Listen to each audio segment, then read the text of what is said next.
சற்று முன் தையிட்டி திஸ்ஸவிகாரை பகுதியில் ஏற்பட்ட திடீர் பரபரப்பு.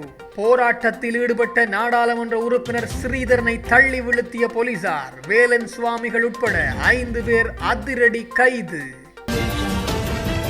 மன்னார் மூர் வீதியில் அமைந்துள்ள உணவகத்தை திடீரென சுற்றி வளைத்த சுகாதாரத்துறை அதிகாரிகள். காத்திருந்த அதிர்ச்சி. யூரியா உரப்பையில் சுத்தப்பட்டிருந்த கொத்து தயாரிக்கும் ரொட்டிகள். ஐக்கிய மக்கள் சக்தி ஐக்கிய தேசிய கட்சியின் ஒன்றிணைவுக்காக பதவி விலக தயாராகும் ரணில் விக்ரமசிங்க.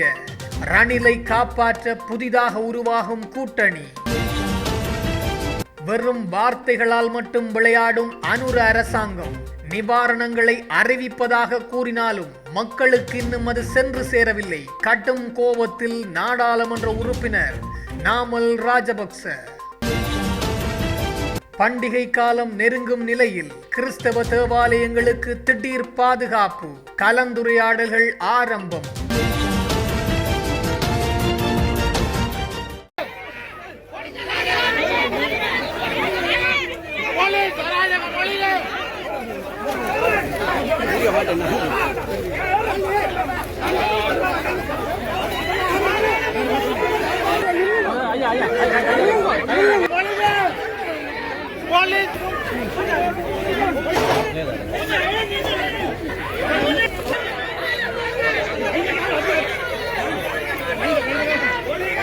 தையிட்டி திஸ்ஸவிகாரைக்காக அடாத்தாக கையகப்படுத்தப்பட்டுள்ள தனியார் காணிகளை விடுவிக்குமாறும் விகாரையின் விகாராதிபதிக்கு வழங்கப்படும் கௌரவத்திற்கு எதிர்ப்பு தெரிவித்தும் இன்று விகாரை முன்பாக போராட்டம் ஒன்று முன்னெடுக்கப்பட்டுள்ளது.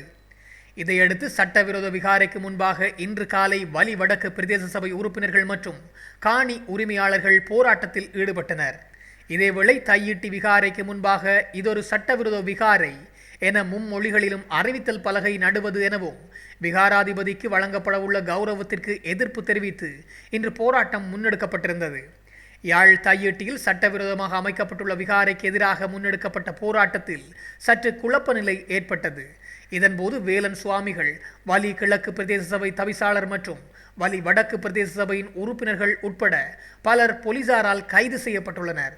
இந்த நிலையில் போராட்ட களத்தில் காவல்துறையினருக்கும் போலீசாருக்கும் இடையில் கடும் முறுகல் நிலை ஏற்பட்டதுடன் நாடாளுமன்ற உறுப்பினர் சிவஞானம் ஸ்ரீதரனை போலீசார் தள்ளிவிட்ட சம்பவங்களும் இடம்பெற்றுள்ளது.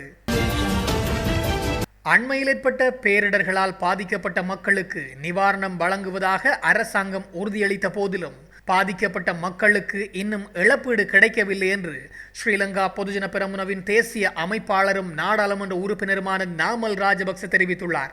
ஊடகங்களுக்கு பேட்டியளித்த போதே நாமல் ராஜபக்ச இந்த விடயத்தை தெரிவித்துள்ளார்.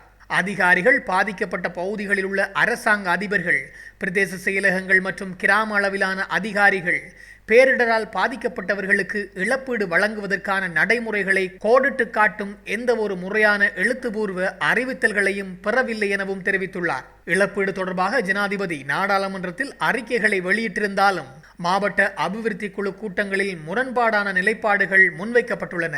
அரசியல் அதிகாரிகள் மரணச் சான்றிதழ்களை வழங்க விழாக்களை நடத்துவது கூட ஏற்றுக்கொள்ள முடியாத விடயம். விழாக்களில் நேரத்தை வீணடிப்பதற்கு பதிலாக மக்களுக்கு அவசரமாக தேவைப்படுவது நில உறுதிமொழி மற்றும் நிரந்தர தீர்வுகள் என்பதையும் சுட்டிக்காட்டியுள்ளார்.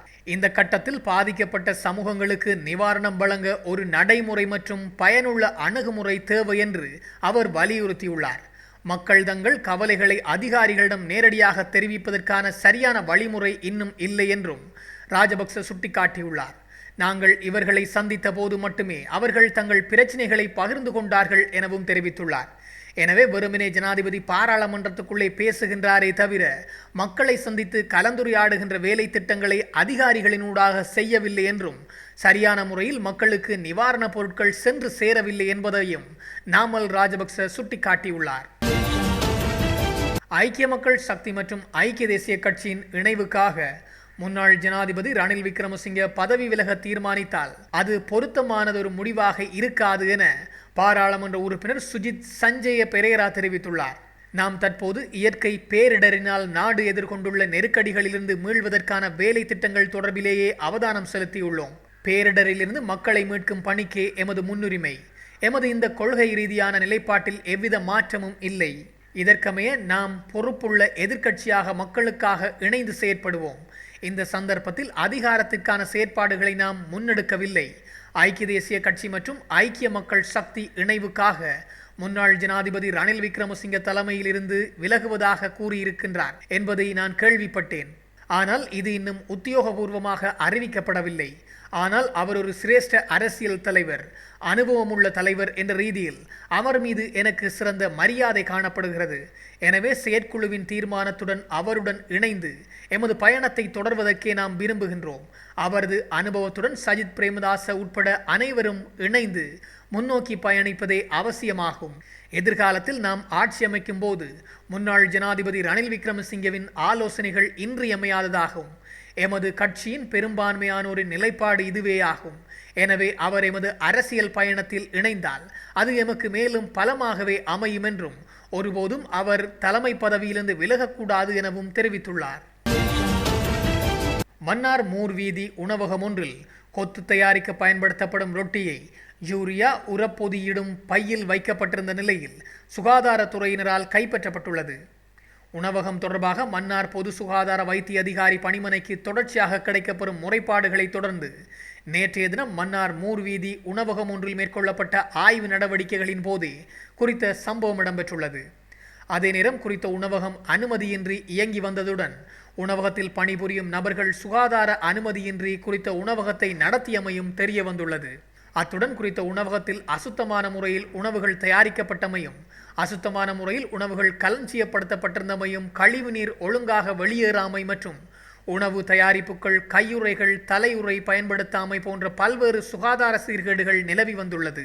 அதே நேரம் எழுத்தூர் பகுதியில் வியாபார நிலையம் ஒன்றில் காலாவதியான பொருட்கள் காணப்பட்டமை மற்றும் பொருட்கள் ஒழுங்கான முறையில் சுத்தம் செய்யப்பட்டிருக்காமை, எண்ணெய் வகைகள் ஒழுங்கான முறையில் களஞ்சியப்படுத்தப்படாமை கண்டறியப்பட்ட நிலையில் குறித்த வியாபார நிலையத்திற்கு எதிராக வழக்கு தொடரப்பட்டுள்ளது. இலங்கையின் சுகாதார அமைப்பின் 150 ஆண்டுகால வரலாற்றில் எந்த நேரத்திலும் இந்திய மருந்து தரநிலைகள் ஏற்றுக்கொள்ளப்படவில்லை என்று முன்னணி சோசலிச கட்சியின் கல்வி செயலாளர் புபுது ஜெயக்கொட தெரிவித்துள்ளார். இருப்பினும் இந்தியாவுடன் தற்போதைய அரசாங்கம் சமீபத்தில் கையெழுத்திட்ட ஒப்பந்தங்களில் இந்திய மருந்து தரநிலைகளை ஏற்றுக்கொண்டுள்ளதுடன் இந்திய கடன் உதவியின் கீழ் கொண்டுவரப்பட்ட மருந்துகளை இலங்கை அரசாங்கம் ஆய்வு கூடங்களில் பரிசோதிக்காமல் நேரடியாக நோயாளிகளுக்கு வழங்கும் நிலை ஏற்பட்டுள்ளதென சுட்டிக்காட்டியுள்ளார். அரசாங்கத்தின் கூற்றுப்படி சர்ச்சை காரணமாக நிறுத்தப்பட்ட ஒன்டான்ஸ்ட்ராண்ட் ஊசியில் 1,20,000 குப்பிகள் இதற்கு முன்னர் பயன்படுத்தப்பட்டுள்ளது என்றும் அவற்றில் எந்த பிரச்சனையும் ஏற்படவில்லை என்றும் புபுது ஜெயக்கொட தெரிவித்துள்ளார். தற்போதைய பிரச்சினை கடந்த செப்டம்பரில் வந்த மருந்துகளின் தொகுப்பில் உள்ளது என்றும் மேற்கூறிய ஒப்பந்தம் இந்தியாவுடன் கையெழுத்திட்ட பிறகு இலங்கைக்கு அனுப்பப்பட்டது என்றும் அவர் குறிப்பிட்டுள்ளார். இவ்வாறு இந்தியாவுடன் ஒப்பந்தங்களில் கையெழுத்திடப்பட்ட பிறகு கொண்டுவரப்பட்ட மருந்துகளால் நோயாளிகள் உயிரிழப்பதாகவும் அவர் சுட்டிக்காட்டியுள்ளார். இலங்கையில் எதிர்வரும் பண்டிகை காலத்தில் வழிபாட்டு தலங்களுக்காக விசேட பாதுகாப்பு திட்டம் ஒன்றை நடைமுறைப்படுத்த நடவடிக்கை எடுக்கப்படும் என காவல்துறையினர் தெரிவித்துள்ளனர்.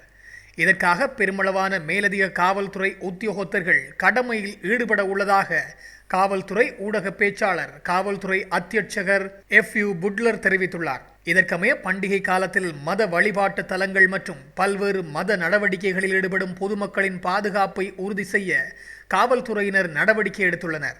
இதற்காக சிவில் உடைமையில் காவல்துறை உத்தியோகத்தர்கள் புலனாய்வு பிரிவு அதிகாரிகளும் ஈடுபட உள்ளதாக தகவல் தெரிவிக்கப்பட்டுள்ளது. அத்துடன் பண்டிகை காலத்தை பாதுகாப்பான முறையில் செலவிடுவதற்கு விசேட திட்டங்கள் ஏற்கனவே வகுக்கப்பட்டுள்ளதாகவும் தெரிவிக்கப்பட்டுள்ளது. இந்த நிலையில் அனைத்து தலைமை காவல்துறை பரிசோதகர்கள் மற்றும் நிலைய பொறுப்பதிகாரிகள் இந்த காவல்துறை பிரிவுகளில் உள்ள அனைத்து மத தலங்களிலும் தலைவர்களை சந்திக்க உள்ளனர். இதனையடுத்து அனைத்து மத நிகழ்ச்சிகளுக்கும் பாதுகாப்பு வழங்க நடவடிக்கை எடுக்கப்படும் என்றும் அவர் குறிப்பிட்டுள்ளார். அனர்த்தத்தால் பாதிக்கப்பட்ட மக்கள் அரசாங்கத்தினால் வழங்கப்படும் நிவாரண நிதி மற்றும் வங்கி கடன்களை பெற்றுக்கொள்ளும் போது மிகவும் அவதானமாக செயற்பட வேண்டும் எனவும் தெரிவிக்கப்பட்டுள்ளது. குறித்த விடயத்தை மத்திய வங்கியின் ஆளுநர் கலாநிதி நந்தலால் வீரசிங்க தெரிவித்துள்ளார். கண்டியில் நேற்றைய தினம் நடைபெற்ற நிகழ்வொன்றில் கலந்து கொண்டு கருத்து தெரிவித்த போது அவர் இதனை தெரிவித்துள்ளார். பெற்றுக்கொள்ளும் கடன் தொகைகள் மற்றும் நிவாரணங்களை முறையாக முகாமைத்துவம் செய்து கொள்வது பொதுமக்களின் கடமையாகும் எனவும் அவர் சுட்டிக்காட்டியுள்ளார். இது தொடர்பில் மேலும் தெரிவிக்கையில் அனர்த்த நிலைமையின் போது பாதிக்கப்பட்டவர்களுக்காக அரசாங்கம் பாரிய நிதியை ஒதுக்கியுள்ளது. எனவே பிரஜைகள் என்ற ரீதியில் தமக்கு தேவையான அளவை மாத்திரமே பெற்றுக்கொள்ளும் பொறுப்பு அனைத்து தரப்பினரிடமும் காணப்பட வேண்டும். இதன் மூலம் தேவையுள்ள ஏனைய தரப்பினருக்கு முறையான முகாமைத்துவத்தின் கீழ் அந்த நிதியை வழங்கும் ஆற்றல் அரசாங்கத்திற்கு கிட்டும். அத்துடன் பெற்றுக்கொள்ளும் நிவாரண நிதியை சரியான முகாமைத்துவத்துடன் பயன்படுத்த வேண்டும். கடந்த காலங்களில் பொருளாதார நெருக்கடி காரணமாக சுற்றுலாத்துறை வீழ்ச்சியடைந்த போது அத்துறையினருக்கு நிவாரண கடன் திட்டம் நடைமுறைப்படுத்தப்பட்டது. இதன்போது பாதிக்கப்பட்ட மற்றும் பாதிக்காத தரப்பினர் என இரு சாராரும் தேவைக்கு அதிகமாக கடன்களை பெற்றுக்கொண்டனர். பின்னர் அக்கடனை திருப்பிச் செலுத்த முடியாமல் அந்த வணிகங்கள் நெருக்கடிக்கு முகம் கொடுத்தன. எனவே வழங்கப்படும் நிவாரண கடன்களை கூட தமது வணிகத்திற்கு தேவையான அளவு மாத்திரமே பெற்றுக்கொள்வதன் மூலம் கடன் நெருக்கடிக்கு ஆளாகாமல் இருக்கலாம். மக்களின் வாழ்க்கையையும் தொழிலையும் மீட்டெடுக்க அரசாங்கம் வழங்கும் பணத்தை முறையாக பயன்படுத்துவது அனைவரது பொறுப்பாகும் எனவும் அவர் தெரிவித்துள்ளார்.